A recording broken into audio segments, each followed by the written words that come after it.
Hello everyone, my name is Legend Ronnie and this game is Rise of Kingdoms. The patch notes, Sunset Canyon.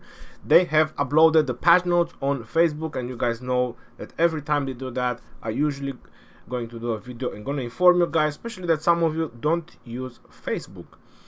Now, let's get into it and let's get started, because these patch notes is going to be really interesting, and they actually give us a very good preview about the Sunset Canyon, and I would say that it looks pretty interesting. Let's get to it. Right, so the Sunset Canyon, we plan to update the game version. Okay, we already know that the game is going to be down. Yes, the all new Sunset Canyon arena has arrived. Obviously, all the name, it's in there. They said arena. So once they said arena, it's obviously at the 1 versus 1, 2 versus 2, 5 versus 5 or something like that. Well, in this situation, the way it looks like it's 1 versus 1.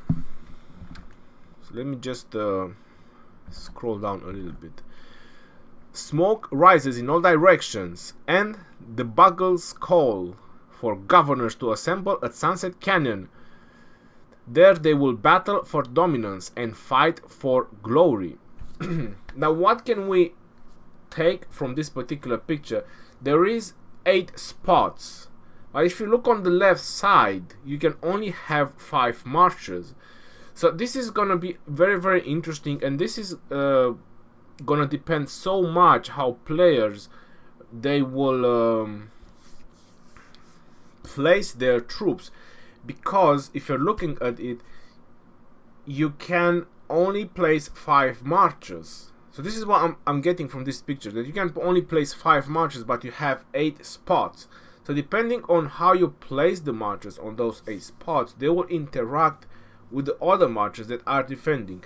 So one player is attacking and one is defending. That means, to make you guys understand, that you can set up your defense, right? So when you're not playing, when you're AFK, when you're offline, it means you can get attacked, and then you can probably watch the replays. I suppose they should be able to allow you to, or at least see the results and what happened. But I think you will be able to watch the replays. That's how they have in other games. And when you attack, you also have your pre-set up marches, which you can always swap around, and you can also see how your defense is doing when you get attacked, and you can adjust. So they have this kind of arena system in other games. They have this attack and defense kind of system. Align your army to fight for victory. Then here apparently is another picture. So if you only send 1 march, it doesn't mean that you're only going to attack the troop in front of you. So if the enemy have 3 marches in defense or 5 marches in defense, all the marchers will go on that march that is probably the primary. So that kind of gives you an idea. For example, if you want to put a Charles and Richard primary when it's a defense, you want to put a Charles and Richard primary, and obviously most of the marches in defense, they will focus on them, and after that you have the nuking marches from back. They will just hit the rest of them, so that might just grant you the victory. Anyway, it looks very interesting. I believe that it grants a lot of possibilities, a lot of twitching around.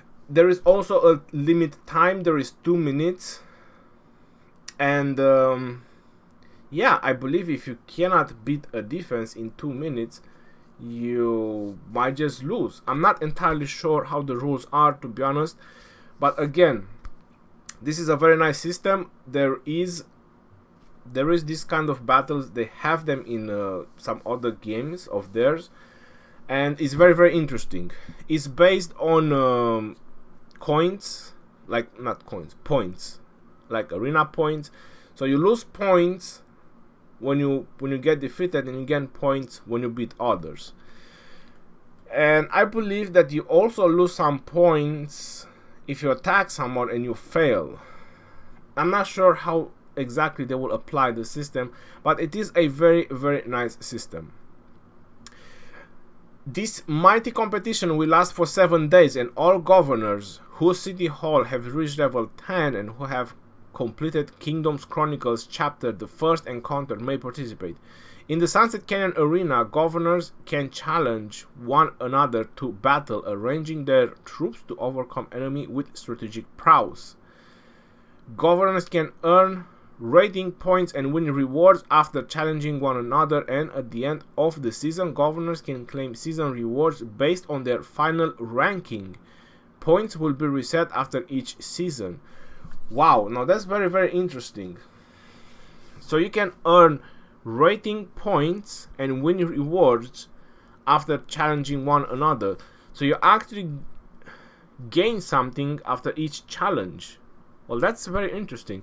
At the end of the season, governors can claim season rewards based on their final ranking. So the higher the ranking you are, more results you're gonna have. One thing that they haven't mentioned, which is very, very important, is this gonna be a cross-kingdom event? Is this gonna be like all kingdoms in this particular event, or this is a continent event, or is this just a kingdom event?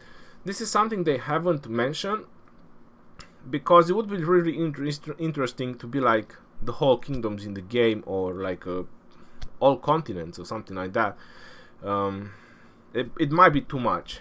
Anyway, again, it looks very, very interesting. It's something to do, is more interaction between players. You can actually see the behavior of marchers, you can see the behavior of commanders in battle.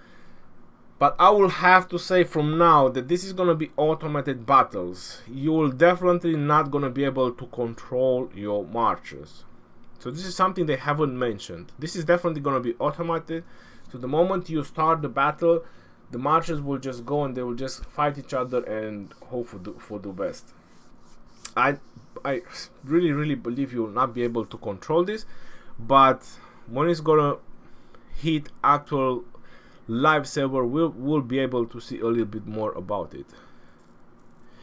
Official start of Osiris League. Now, on this particular video, I have to tell you that I have information from the support that we can play Ark of Osiris this week, and then we can register for Osiris League. And obviously you don't have to play Ark of Osiris because you're registered for Osiris League, otherwise you might just get disqualified from Osiris League. So it is very, very important, the official start of Osiris League. What you need to understand from this point, you can read all this in the game. I don't have to go through it. I've done a specific video for that. I'll put it at the end of the video card if you want to go through it. And what you need to get the most from this is that you can play Ark of Osiris this week. I mentioned in my live stream that I would not, but I contacted the support to confirm it because it looks really, really weird. If you look in the game right now, Ark of Osiris has a day and something, and then Osiris League has 2 days and something for the registration time.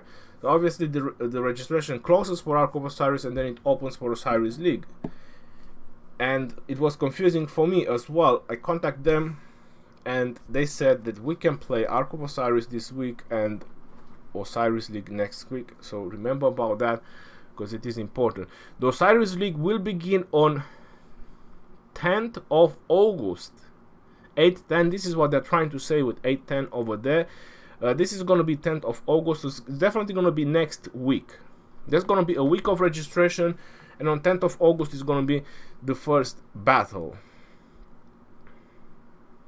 I suppose. Yeah, pretty much. Bringing together the most powerful alliances across all the kingdoms for an unprecedented martial maelstrom. Okay, we read all this. Which alliance will reign supreme? We are about to see. In this email, they're also introducing league bets. So apparently you can bet on which alliance is going to win. The way I see it over here, it's only gold. I'm not sure if that's going to be final. Also, you can notice in this picture the coins, the league coins that you will get for either winning Osiris League or losing Osiris League, because the participant, they get some league points even if they win or lose, and the entire alliance also gain points if the team wins. And obviously is the shop, which is the cart or the trolley or how you want to call it, which you can click on it and you can go to the Osiris shop and get your goodies. Why not? We all love goodies and rewards, right? Yeah, this looks really interesting, the league bet, I have to say. And the way it looks like, it's pretty limited. I mean, I think the date is very, very bad over there. It's the same date, same time. So you have like 1 millisecond of placing your bets. Yeah, that might have been a little bit of a problem, but it would make sense that the bets will gonna end once the 32 teams are set up. I'm not sure if there's gonna be bets before the division, because there's like 512 alliances, but I think it will make more sense to be able to bet when it's the top 32, when it's the playoffs. So when it's the last 32 alliances, it will make more sense for the league bets. Yeah, again, that's something interesting to do, you know, to bet on something, even if it's just resources, because so far the way it looks here, it might be just gold. I was hoping to be gems, but I think they just want to make it easier for everyone, so it might just be gold. We will see about that. And again, note, governors cannot participate in Osiris League and Ark of Osiris at the same time. But again, this week only you can do Ark of Osiris, and that would be 1st of August 2019. Okay, so check the date, don't mess up things. QIXI Festival events, how about that? Like usual, we all love this type of events. Magpie Bridge Rendezvous. What is that supposed to be? I have no idea. Remaining small flower lanterns. Okay.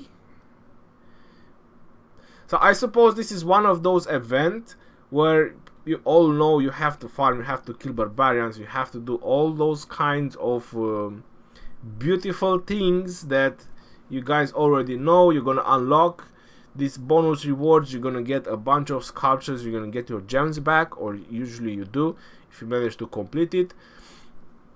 And there's probably gonna be a little bit more. It doesn't show it. I think if you would have gone down on the list, there would probably be more about this particular event. It's also the 100 chest, which you guys know you also have to complete various things into the game. Again, killing barbarians, guardians, farming, increasing power, training troops power, and all those things. You make 100, you get sculptures and experience. That's not bad. That's really, really good. They should keep introducing these kind of events, you know. That's really nice. On top of that, we can expect a new bundle for this Magpie Bridge Rendezvous, and I hope there is a shop as well for these flowers or something like that, just in case you have some extra, you know, get some more sculptures. Why not?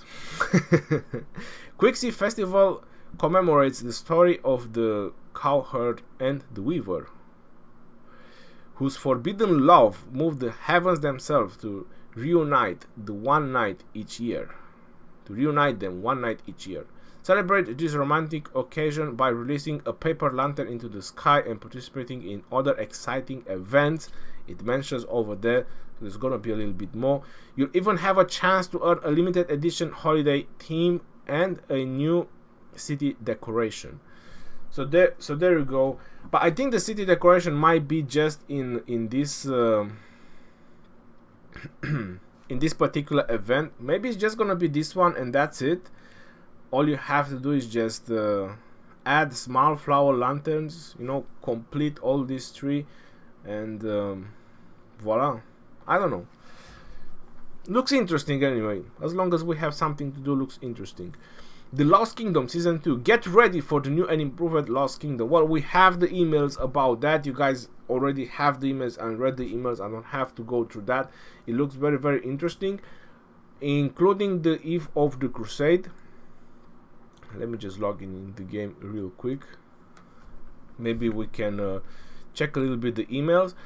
And kingdom immigration timeline adjustments to ensure a level playing field across all kingdoms. We will be adjusting the length of time before kingdoms become developed and open for immigration. Well, we already know that. They put it in the patch notes that they sent in the game. It's not going to be 90 days, it's going to be 120. Yeah, we already read about that. Get ready about the new Cavalry. Other changes. We would love to hear what you think about this update. Well, there's only good things we can say about it. Alright, so this is the extra information that they have sent about the Lost Kingdom. You guys have read this in the emails. The duration, it has been decreased from 58 days to 49 days, so it's 9 days short instead of 8 nearby kingdoms. Kingdoms will compete against 8 kingdoms of similar power. The Season 2 Crusader Achievements chapter will have individual honor point requirements. Wow. So in Season 2, all the Crusader Achievements chapters will have individual honor point requirements. So you cannot just join and just get the rewards. This is what is telling, because all those jumper accounts, they were just joining to get the rewards and all that, and then leaving. Yeah, this is gone. This is not going to work anymore, because you will need individual honor, so you need to be in the actual Lost Kingdom. Now, the Lost Kingdom optimization, this is very, very important. They adjusted the points for the Eve of the Crusade. So the stage 1 for completing, it's 7,000 points. There's nothing crazy. 7,000 points. It does help. It's really, really good. It does help. Then the stage 2, no changes. Again, the training will probably have the most higher impact if you have a lot of spenders in the kingdom. And after that is gonna be the stage 3. Points awarded for destroying a marauder encampment will be increased from 1,500 to 45,000 points. Personally, that is insanely high. So my opinion is going to be that the stage 3 is probably going to be the definitive stage on which kingdom is actually going to get the first place. Yeah, I have to say that this is really, really crazy about these changes, and I like them. And I really, really like them. This gives a chance for kingdoms that have a lot of non-spenders or very low spenders to actually compete with the people that spend. Past Glory, Stage 1, resources donation points required to reach the next stage will decrease from 2 million to 1 million. That is okay and not okay. The reason I'm saying that is okay and not okay is because whereas the kingdoms with a lot of spenders, if they want to spam the gem button just to fill up, they're going to fill it up too fast, and many of them will not have time to donate the points. That's going to fill up very quick. Stage 2, points earned from defeating barbarians or destroying barbarian fortresses required for each will decrease from 2 million to 800,000. I would agree with that. I would agree. That looks to be alright. From 2 million to 800,000. I don't mind about that. But the stage 3, no change.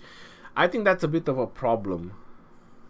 Because 2 million points on the stage 3. The stage 3 is when you donate your unused sculptures to actually gain coins for that particular shop, to get sculptures, get other rewards. And that kind of fills up really, really quick. I'm not sure if this is going to be good or bad, but I will say that a couple of players that actually have a lot of unused sculpture, and they're just going to fill that up in just like that in just a moment. Yeah, we will see how it's going to be, but I'm happy about the stage 2 because nobody likes to kill those level 30 barbarians, which are not very good for honor. So yeah, that's good, 800,000. But the first one, they should have left it 2 million, I suppose. Yeah, they just made it easier because most of the kingdoms with no spenders or not so much activity, they actually need that, and they just cannot make a a system, if you want to call it like that, for people that spend and people that don't spend, so they have to generalize things. Ancient Ruins and Altar of Darkness. The number of troops that can earn rewards will be decreased from 5 to 1. So you only need 1 march now on the Ancient Ruins or Altar of Darkness. But they increase the points by 5 times. So you only have 1 march there, but you get 5 times more points, either Alliance or Honor points. So there you go. Then you have 4 marches, you can do something else with the other marches. The Holy Site protection time, that's probably for the capture and the shield. Allied troops color, they adjusted this already. Troops and commanders belonging to other alliances from your home kingdom will now be displayed in yellow to help governors differentiate enemies and allies. That's pretty good. It was needed because we did struggle in our Lost Kingdom in the first season. We did struggle to actually see troops and see players and their troops on the map and make a difference. I mean, not for me, but for some players. Anyway, that's a really decent, good adjustment. Yeah, I would say that everything looks alright about this update. All the changes are good, and yeah, I'm looking forward. The Lost Kingdom and Osiris League. I'll see you guys on the next video. This is your boy Garrison signing off. Peace out, yo, and take care.